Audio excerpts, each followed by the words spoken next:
गुरुर्ब्रह्मा गुरुर्विष्णु गुरुर्देवो महेश्वरा गुरु साक्षात् परब्रह्म तस्मै श्री गुरवे नमः। गुरु थोर का देव थोर म्हणावा, आधी नमस्कार कोणाशी करावा।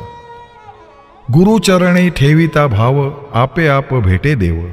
आणि म्हणूनच आज या ठिकाणी या देवतुल्य गुरुला गुरुवंदना देत असतानाच त्यांचा डोळ्यासमोर आलेला हा जीवन प्रवास। भजन सम्राट सन्माननीय श्री लक्ष्मण शिवराम गुरव, वैकुंठवाशी आदरणीय कोकण कलाभूषण चंद्रकांत कदम यांचे शिष्य, सह्याद्रीच्या लांबलचक सावलीत वाढलेलं आणि गुण्यागोविंदानं वावरणारं कोकण परशुरामाची भूमी म्हणून ओळखलं जाते। या लाल रंगाच्या तांबड्या मातीतून जगभरात चौखूर उधळलेली अनेक रत्न जन्माला आली। थोर विचारवंत, राजकारणी, कायदेतज्ञ, कवी, नाटककार, लेखक, गायक, क्रिकेटवीर, स्वातंत्र्य सैनिक, नटसम्राट, कीर्तनकार, वारकरी, दशावतारी, महान युगपुरुष आणि अनेक भजन सम्राट। या भजन सम्राटांनी तर आपल्या सुरेल आवाजानं महाराष्ट्र ढवळून काढला। बिकट वाट वही वाट नसावी, धोपट मार्गा सोडू नको हा। संसारामध्ये ऐस आपुला उगाच भटकत फिरू नको, उगाच भटकत फिरू नको, उगाच भटकत फिरू नको, उगाच भटकत फिरू नको। तू सुख करता, तू दुःख करता, तू सुख करता, तू दुःख करता। बापा मोरया गजानना गजानना गजानना गजानना। कृष्ण कमळ जणू माझी विठाई, जाई जुई राई रकुमाई, संतांची अभंगवाणी पिढ्यानपिढ्या रुजवली, समाज प्रबोधनाचा सुगंध दरवळत ठेवला। सुमारे 60-70 वर्षापूर्वीची कारकीर्द या दशकापर्यंत जीवन ठेवणारे भजन सम्राट आदरणीय चंद्रकांत कदम, वामन खोपकर, परशुराम पांचाळ, विलास पाटील, चिंतामणी पांचाळ, काशीराम परब, दत्ता मिराशी असे अनेक नामवंत बुवांचा वारसा सध्याच्या अनेक नामवंत भजन सम्राटांना लाभला। असा हा अथांग वारसा कोकणवासियांनी जतन करून ठेवला आहे। राजापूर तालुक्यातील कुंभवडे हे गाव, सह्याद्रीच्या कुशीत विसावलेलं चिमुकलं गाव, गावातील ग्रामदेवता श्री गंभीरेश्वराचं पुरातन मंदिर, राजापूर तालुक्याच्या उगमस्थानी गंगेचं स्थान, राजापूरची गंगा म्हणून प्रसिद्ध असलेली साक्षात गंगा माताच, आंबा, फणस, काजू, नारळी, सुपारी अशा दाट झाडांच्या कुशीत वसलेली कुंभवडे गावातील भरडवाडी। या वाडीतील सुपरिचित असे ग्रामस्थ श्री शिवराम गुरव यांचे निवासस्थानी दिनांक 2/6/1952 रोजी पुत्ररत्न जन्मले। कुटुंबियांना आनंद झाला, तसेच वाडीतील लहान थोर मंडळी त्यांच्या आनंदात सहभागी झाली आणि त्याच उल्हासात बाळाचा नामकरण विधी समारंभ मोठ्या थाटामाटात पार पडला। नूतन बालकाचे नाव लक्ष्मण असे ठेवण्यात आले।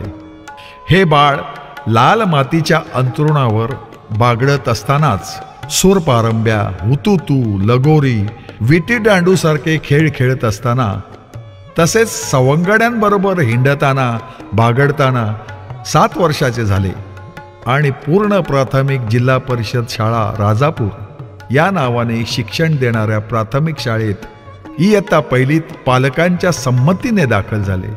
घरची परिस्थिती बेताचीच, वडील शेतकरी, त्यात आई, 4 भाऊ, 1 बहीण असा एकंदरीत परिवार। लक्ष्मणाला अभ्यासात गोडी वाटू लागली। कविता, पाढे, प्रश्नोत्तरे तोंडपाठ असायची। वक्तृत्व स्पर्धेत त्यांनी पहिला नंबर मिळवला. गुरुजनांची कौतुकाची थाप त्यांना प्रेरणादायी ठरू लागली व वर्गात हुशार विद्यार्थ्यांच्या पंक्तीत बसण्याचा मान मिळाला. हे सर्व करीत असतानाच ते गावची भजने ऐकायला जात व भजनात ऐकलेली एखाद्या अभंगाची किंवा गवळणीची एखाद दुसरी ओळ डबा वाजवत म्हणायची. हा त्यांचा नित्याचा कार्यक्रम. डबे मोठमोठ्याने बडवले की साहजिकच डब्यानं पोंग यायची आणि आईच्या हातचा प्रसाद खायला मिळायचा आणि वडिलांचा ओरडा. सकाळच्या प्रहरी रेडिओवर लागणारी अभंगगीतं, भक्तिगीतं त्यांच्या ओठावर आपसुकच रुजू लागली. हळूहळू वाजवण्यासाठी लाकडी पेटीचा आधार लाभला. तालासुरांची जाण येत असतानाच गायन स्पर्धेतील बक्षिसांची खैरात होऊ लागली. पोवाड्याला 1 नंबरचं बक्षीस मिळालं आणि पुढचं मॅट्रिकपर्यंतचं शिक्षण मुटाड येथे झालं. माध्यमिक शिक्षणाबरोबर इतर शालेय उपक्रमाचा आवाका मोठा होता. नाट्यकला क्षेत्र, त्याचप्रमाणे गायन, वक्तृत्व स्पर्धा, कला स्पर्धा, खेळ यांना प्राधान्य होते. वर्ग शिक्षकांनी लक्ष्मण यांचा पहाडी आवाज ओळखून ऐतिहासिक नाटकात शिवाजी महाराजांची भूमिका दिली. ती त्याने आपल्या पहाडी आवाजाचा उपयोग करून उत्तम रंगवली. त्यांचा पारितोषिक देऊन सत्कार केला व त्यांची साऱ्या पंचक्रोशीत वाहवा झाली. भजनातील अभंगाच्या ओळीच्या ओळी तोंडपाठ होऊ लागल्या, परंतु तंत्रशुद्ध अशा पेटीच्या सुरांची ओळख नव्हती. पेटी वाजवता येत नव्हती, त्यासाठी गुरूंकडून मिळणारे मार्गदर्शन नव्हते. स्वामी तिन्ही जगांचा आई वीणा भिकारी हे प्रकर्षाने जाणवत होते. माध्यमिक शालांत परीक्षा उत्तीर्ण झाल्यानंतर नोकरी धंद्यानिमित्त त्यांची पावलं मुंबईकडे वळली. घरात मोठा मुलगा असल्याने कुटुंबाची सर्व जबाबदारी साहजिकच त्यांच्यावरती होती. मुंबापुरीत पाऊल टाकल्यावर ते थोडे दिवस बेचैन होते, कारण अंतःकरणात भजनातील अभंग गवळणीने विश्रांती घेतली होती आणि त्याच काळात नोकरी मिळण्यासाठी धडपड चालू होती. भजनांच्या जंगीबारांकडे कानोसा घेत होती. गिरण्यांच्या ठिकाणी सार्वजनिक श्री सत्यनारायणाची महापूजा असे, त्या ठिकाणी भजनांच्या डबलबारीचा कार्यक्रम असे किंवा लालबाग, परळसारख्या गजबजलेल्या चाळीतून सार्वजनिक महापूजेचे आयोजन होत असे. अशा वेळी आवर्जून भजनाचे सामने होत असत. भजन रसिक श्रोते रात्र रात्र जागून सामने बघत असत. गावच्या ठिकाणी लोक पायवाटा तुडवत कंदील किंवा पेट्रोल मॅक्सच्या उजेडात कित्येक मैल चालत जायचे. त्यावेळीच्या आठवणी लक्ष्मण यांना स्वस्थ बसू देईनात. शेवटी 1-2 मित्रांच्या संगतीने ते भजन ऐकवास गेले असता तत्कालीन सुप्रसिद्ध बुवा श्री चंद्रकांत कदम व श्री परशुराम पांचाळ यांची डबलबारी पाहण्याचा योग आला. फिरविले देऊळ जगा माझी ख्याती, फिरविले देऊळ जगा माझी ख्याती, फिरविले देऊळ. त्या क्षणी श्री लक्ष्मण गुरव यांना श्रीमान चंद्रकांत कदम बुवांची गायकी भावली व ते त्यांच्या मोहात पडले आणि त्यांनी शिष्यत्व स्वीकारून सारे गमपचे धडे गिरवू लागले. अधिक सरावासाठी ते त्यांच्या भजनात रमू लागले. उत्तम धरकरी म्हणून कदमबुवा त्यांना नेहमीच नावजत. त्याचवेळी त्यांना जर्मन स्कूल या नावाने ओळखल्या जाणाऱ्या पाश्चिमात्य लोकांच्या शाळेत नोकरी मिळाली. भजनी गायकीवर मेहनत घेत असताना त्यांना डबलबारी करण्याची संधी मिळाली व पुढे डबलबाऱ्या घेऊ लागले. विठ्ठला विठ्ठला गजरी, विठ्ठला विठ्ठला गजरी, अवागी तुम्हा गुमाली पंढरी, अवागी तुम्हा गुमाली पंढरी, अवागी तुम्हा गुमाली पंढरी. मिळत असलेली प्रशंसा, लोकांचं प्रेम आणि मनमिळावू प्रामाणिक स्वभाव यामुळे ते लोकप्रिय झाले. दूरदर्शन सारख्या प्रसार माध्यमाद्वारे त्यांना गाण्याची संधी मिळाली. दैनिक नवाकाळ, भक्ती संगम, शिवनेर सारख्या वर्तमानपत्रातून त्यांना खूप प्रसिद्धी मिळाली. कालांतराने डबलबाऱ्यांच्या जंगी सामन्याचे ध्वनिमुद्रण होऊ लागले. आजपर्यंत त्यांच्या अनेक डबलबारी सामन्यांचे ध्वनिमुद्रण झालेले आहे. शिवाय ठिकठिकाणी त्यांना सन्मान चिन्ह देऊन गौरवण्यात आले.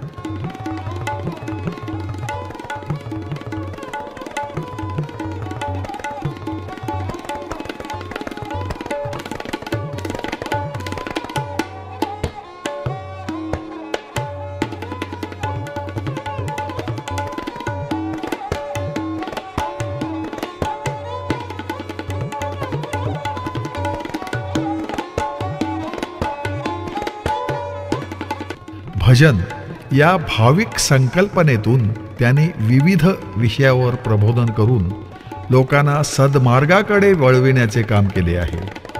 गुरुवर्य कदमबुवांचा हुबेहूब आवाज काढण्यात त्यांची ख्याती आहे. गजर, गवळण, भारूड रचना त्यांच्या स्वतःच्या संकल्पनेतून असतात. परशुराम पांचाळ, विलास पाटील, परशुराम मोर्ये, दत्ता मिराशी, चिंतामणी पांचाळ, साथी दिवाने अशा अनेक नामवंत बुवांबरोबर त्यांनी डबलबाऱ्या केल्या आहेत. गुरुवर्य कदमबुवांच्या निधनानंतर श्री विजय पालव, श्री सुभाष गावकर यांची मृदुंगमणी म्हणून उत्तम साथ लाभली आहे. भजन सम्राट लक्ष्मणबुवांनी पंढरपूरच्या वारकऱ्याप्रमाणे आपली भजनी परंपरा कोकण, मुंबई तसेच महाराष्ट्रात आजही कायम तेवत ठेवली आहे.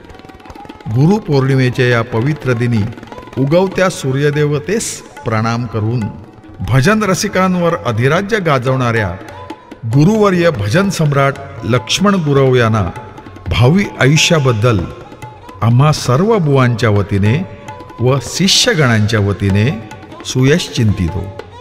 रामकृष्ण हरी.